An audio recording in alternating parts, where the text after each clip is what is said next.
Hi guys, this is part 3 of my review of the Codex Space Wolves for 8th edition.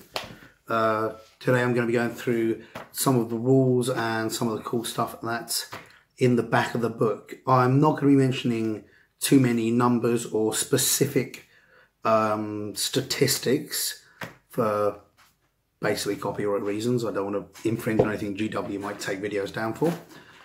But I'll go into as much detail as I think I can. I've got a little bit of a cold, so if you wonder why I sound weird, that's why. That and obviously I am weird. So we start at the beginning. I've got Logan Grimnar, the Great Wolf himself. Again, fantastic model, fantastic character. The stat line is strong. Weapon skill and ballistic skill are as good as you can get them. Strength and toughness standard for Marine. I'm going to say he's got 7 wounds, which is a good level of wounds for an individual character. Weapon wise, he's wielding the Axe of Morkai, which has 2 modes, one-handed and two-handed. One-handed, it is a nasty, vicious weapon. Two-handed, it is basically a power fist on crack. It has the standard rule of when attacking with this weapon, you subtract 1 from the hit roll when using two-handed, which we've seen in other weapons. For special rules, Logan has And They Shall Know No Fear, obviously. He has the Great Wolf. You can re-roll failed hit rolls for friendly Space Wolf characters that are within 6 inches. So that's a fairly solid captain rule. Hiking of Fenris. You don't need to make a morale test if you're a Wolf Guard character within 6 inches. So we can see that he is going to work well with elite characters. Belt of Rust, again, another standard for Space Wolves, giving you a 4+ invulnerable. And Teleport Strike, which is an abomination onto Space Wolves. Drop pods are the way forward. After Logan Grimnar, we've got Logan Grimnar, but this time on Storm Rider. It makes him even nastier, it makes him even faster, and it makes him even tougher. More wounds because it's a single model, so it groups all the wounds together. It has a cool rule for additional attacks. Depending on how many wounds you got. Those additional attacks are from Tyrannak and Fenrir with their furry teeth and claws. So I'll just go into that. After Logan Grimnar makes his close combat attacks, you can attack with Tyrannak and Fenrir. You make a number of attacks based on the chart, and you make a mess of your enemy. They've got good strength. They've got at least 1 level of armor piercing, and they do 1 damage. So it's nice extra attacks there. With the weapons, he has the same loadout, the Stormbolter and the Axe of Morkai. When you take that into account with Tyrannak and Fenrir, it becomes fairly obvious that this guy is meant to get in close and make a mess of the enemy. He has the Alpha Predator rule as well, which means you can reroll failed charges for this model. And on full wounds with 10-inch movement, that means he's going to get across the board and get into combat very, very quickly. Again, the Great Wolf and hiking rolls are on this model. Right, next, my personal favourite, Arjak Rockfist. Arjak is, once again, has as good a weapon skill as you can get. Not so hot on the ballistic skill, but then again, he never was. Better strength. He's got 1 more point of strength than a standard Marine. Standard toughness, and a good amount of attacks. He's armed with Foe Hammer. Foe Hammer is a single weapon, but it has 2 modes of use. Again, in this case, 1 is shooting, 1 is melee. It's a 12-inch weapon, strength double, -3 AP. In melee, obviously, it's melee range. Strength double and -3 AP. Oh, when in its shooting mode, it's assault 1 as well, so it's not going to affect charges. So you can perceivably hit them with Foe Hammer on the throw and then pound him with that hand to hand. Worth noting, it does D3 damage except when attacking characters or monsters, where it does full 3 damage. Rules: you have And They Shall Know No Fear, standard. You have Anvil Shield, which gives him a fantastic invulnerable save, which is going to be very useful, and reduces all damage suffered by Arjak Rockfist by 1 to a minimum of 1, which again, that's going to make him, that's very useful, going to make him very survivable. He's got the Champion of the Kingsguard special rule, can reroll to hit rolls. In addition to that, he can, well, in addition to that, you can make 1 additional attack in the fight phase for all friendly Wolfguard models. So this is another one that seems very geared towards elites. And being as Arjak and Logan are obviously in the same company, I could see you playing both of those along with a heavy Wolfguard list just to stack those rules. Teleport Deep Strike, again, the abomination that it is. You can tell I'm an old Space Wolf player. Purely drop pods all the way, and his Thane to the High King is the final special rule he has. You can re-roll wounds. You can re-roll rolls of 1 for wounds. It is worth noting, Arjak does have the Wolfguard keyword, so he will be affected by some of Logan Grimnar's abilities. Then we're moving on to Bjorn the Fell-Handed, the irascible dreadnought that he is. He's got a lot of loadouts. I'm not going to go into them all, but they are vicious, they are nasty, and you can adapt him to pretty much any situation. He's got Ancient Tactician, which gives you an additional command point if your army's Battleforged, which is fantastic. Smoke Launchers, a lot of people don't rate Smoke Launchers, but if you look at some of the loadouts Bjorn comes with, you're looking at 24-inch ranges, so you are looking at situations where you might want to go, there's no viable targets.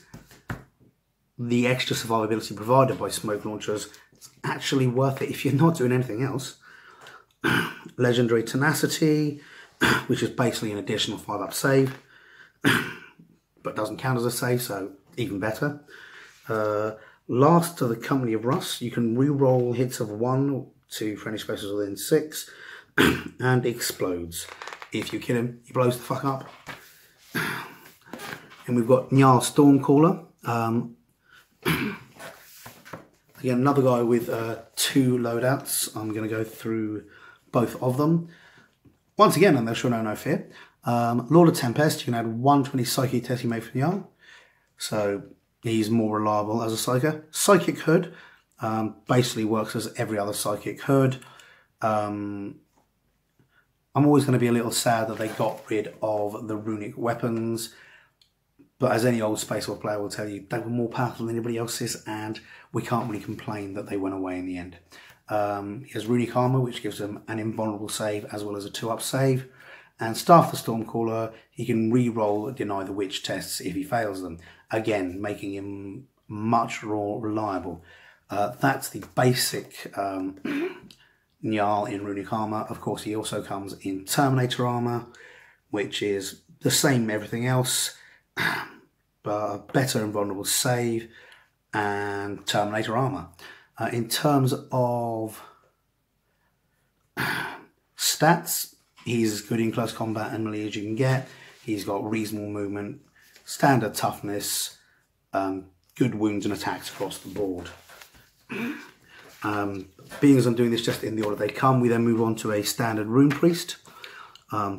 Again, pretty much standard stuff. You've got various options to equip them out with.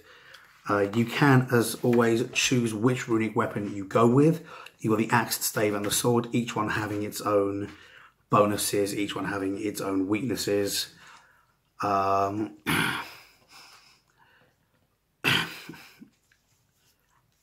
Really, a lot of those weaknesses are trading strength for AP. I always prefer the axe, but then again, I am a traditionalist.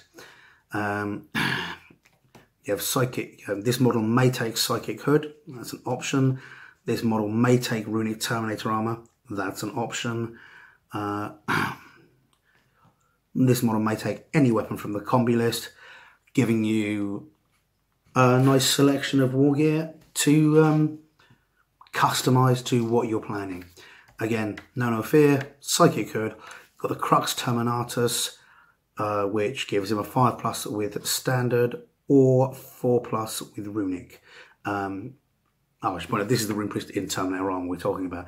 And again, Teleport Strike, which is an abomination unto Fenris. We've got the Primaris Rune Priest. The only special rules with him are they shall know no fear and the Psychic Hood. Same amount of wounds, more attacks. Yeah.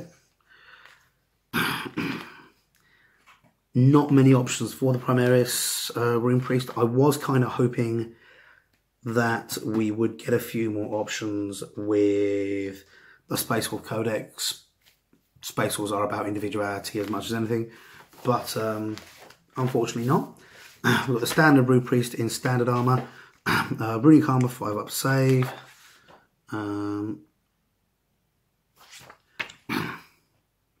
Psychic Hood.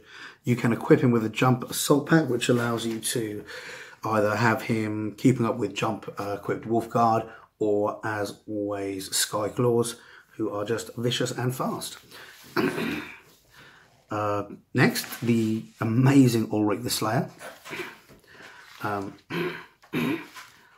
Once again, standard movement, best weapon skill you can get, standard Space Marine strength, good set of wounds, good set of attacks, good set of leadership, standard save.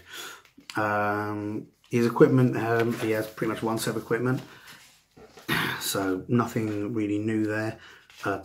Rules, as always, they shall know no fear. The Slayer's Oath, which lets you reroll failed hits, and a nice little cool one: if he kills a character or monster, then you can add 1 to any any wound rolls you make in the fight phase for any friendly special units within 6 inches of him. He's got the Wolf Amulet, which is a 4-up save. Healing Bombs, which he didn't have previously. None of the Rune Priests did, but it allows them to regen wounds for other models. It's really nice to actually finally be able to bring some of the Space Wolf models back. Death of Glory is amazing, but sometimes it's just not the most effective way to go. Next, we've got the Wolf Priest and Terminator armor. And they shall know no fear, Teleport Strike, Oath of War. You can reroll failed hits to failed hits in the fight phase for any units within 6. Spiritual Leader. Oh, apologies. Back to all of this. I missed the Helm of Russ, which allows anybody within 9 inches to use his leadership. Again, making stuff more reliable. Sorry. Wolf Priest and Terminator armor, Teleport Strike, Oath of War, which we've covered. Spiritual Leader, which allows anybody in 6 to use their leadership, and Healing Balms and Wolf Amulet. This model replaces Stormbolter with any item within the combi list. Again, that's fantastic, and it works quite well. To give you some flexibility on your list. Primaris Wolf Priest. This is a new one. I'm currently wondering what they're going to look like, if they're going to release a model or if we're going to have to convert our own. The Primaris Chaplains look so amazingly awesome that I don't think it would take much to make them look Space Wolfy anyway. Again, you're locked into what you take, but that seems to be standard with Primaris. The Absolver Bolt Pistol, the Crisis Arcanum, you know, the standard. Brilliant weapon skill, reasonable ballistic skill, reasonable toughness, a good amount of wounds, good amount of attacks, and good leadership. Oath of War, same as before. Spiritual Leader, same as before. Healing Balm, same as before. And Wolf Amulet, same as before. You've got the standard Wolf Priest without Terminator, without Terminator armor. And again, you've got all the same things you had before. The ability to equip a jump pack. And yep, and the Wolf Amulet, and so on and so forth. Right, moving on, we've got another character here, Ragnar Blackmane, firm fan favourite. He's got his standard layout, a Bolt Pistol, Frost Fang, and the Crack Grenades. Let's have a look. Frost Fang's a nice weapon. I was about to say awesome and nice at the same time, but they kind of got stuck in my mouth there. It has amazing AP and it does double damage, so it is really something that's going to cause a lot of problems to your opponent. They shall know no fear, as always. Belt of Russ, Warhowl, reroll failed charge rolls for any Space Wolves who aren't vehicles. So again, this is another guy who's geared very much towards getting into close combat and getting his fellow Space Wolves into combat. Jarl of Fenris, which is basically the captain's rule. Insane Bravado, if he performs a heroic intervention, you increase his attack characteristic. And you've got Loyal Companions. For a little more in the cost, you can take his 2 wolves, Svangir and Ulfgir. They are ignored for purposes of morale and considered to have the character keyword for purposes of shooting attacks, which means they're a lot more survivable and people cannot pick them off unless they're the closest unit. Just in case you're wondering, there's Lemsip in there. I'd like to be drinking whiskey, but I have work tomorrow. Then we've got Crom Dragon Gaze, or the douchiest space wolf that ever was. Decent weaponry. He's got Wormclaw, which is his own personal weapon. Good strength, good AP, good damage. Jarl of Fenris, as we've gone over. Fiercer, units within 3 of Crom must reduce their leadership by 1. That's primarily going to be another close combat ability. Whilst Space Wolves are not geared purely towards close combat, they are certainly no slouches. And he has the Belt of Rust, which gives him an additional invuln save. We've got Harald Deathwolf. Nice weaponry. There's a special rule on his weapon, Glacius, which I really like. It's basically the Frost weapon rules. If a model suffers from an unsaved wound but is not slain, you roll D6. On a 6, it takes a mortal wound. So if you don't kill it, you basically get a second chance to either wound it or even potentially kill it if it's only got if it only has that 1 wound remaining. No fear. Expert Hunter. You can set him up to outflank his prey instead of placing him on the battlefield. At the end of your movement phase, he comes in within 12 inches of any battlefield edge and 9 inches away from a model, which is nice because, again, he's another close combat monster and he's very fast moving. So at 9 inches away from his model, he can really get in there and make a mess. He's got a Storm Shield, which is nice and vulnerable. He's Jarl of Fenris. Again, we've covered that. Lord of the Wolfkin. All friendly Thunderwolf units and Cyborgs use his leadership if they're within 6.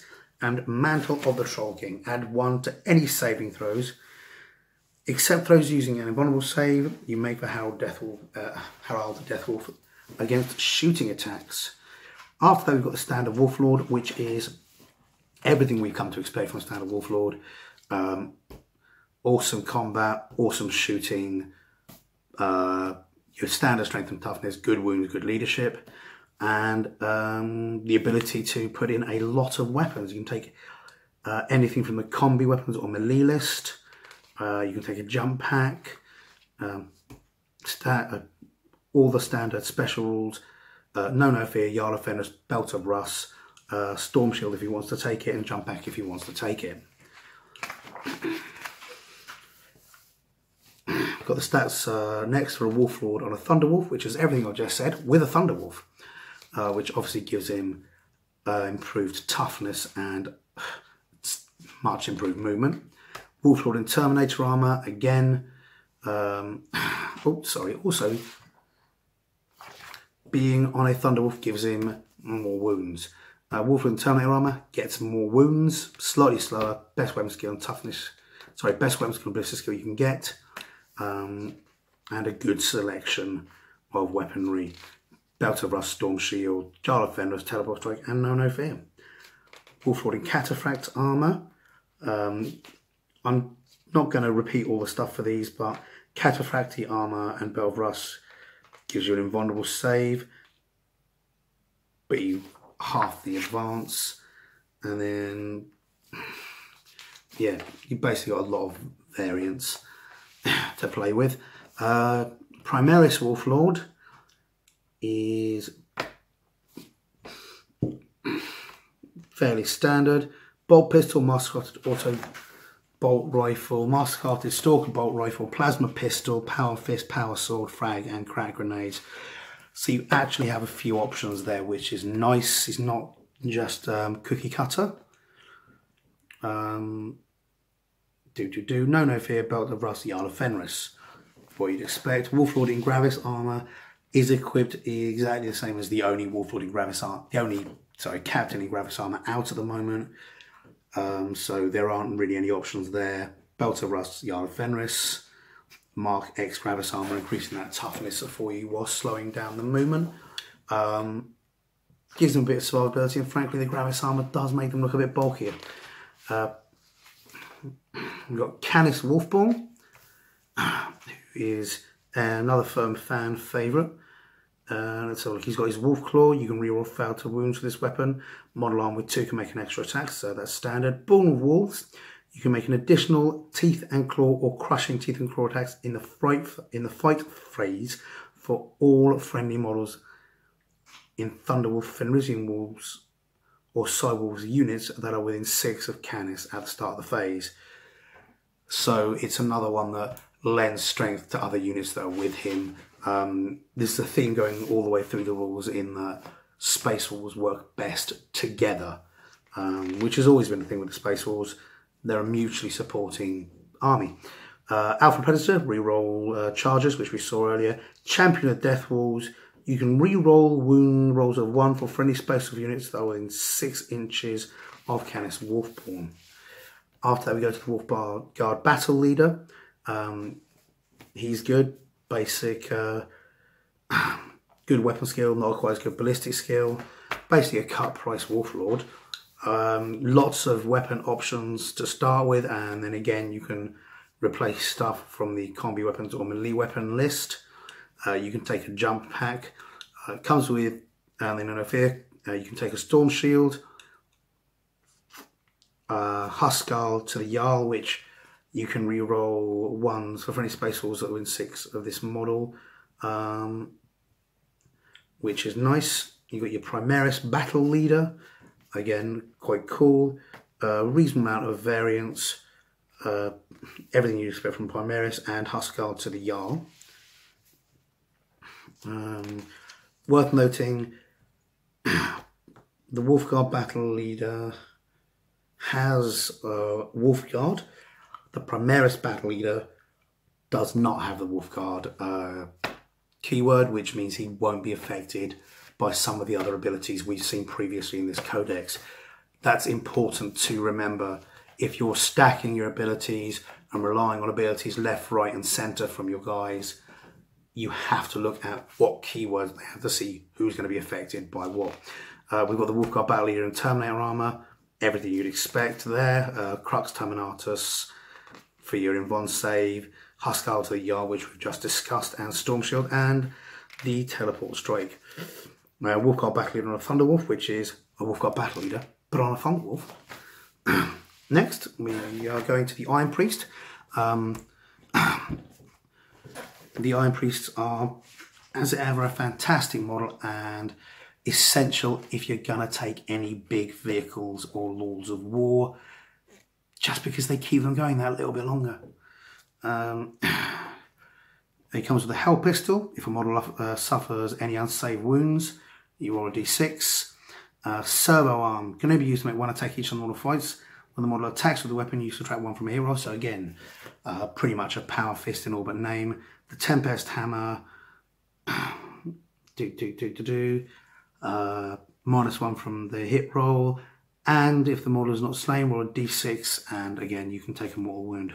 They Shall Know No Fear, which everything in this book, no, not everything, almost everything in this book is going to have, and Battlesmith. At the end of your movement phase, you can repair a vehicle, which again, like I say, if you can get a little bit more out of those vehicles and he's hiding behind them, he can't be shot because he's a character, and they can really keep hammering.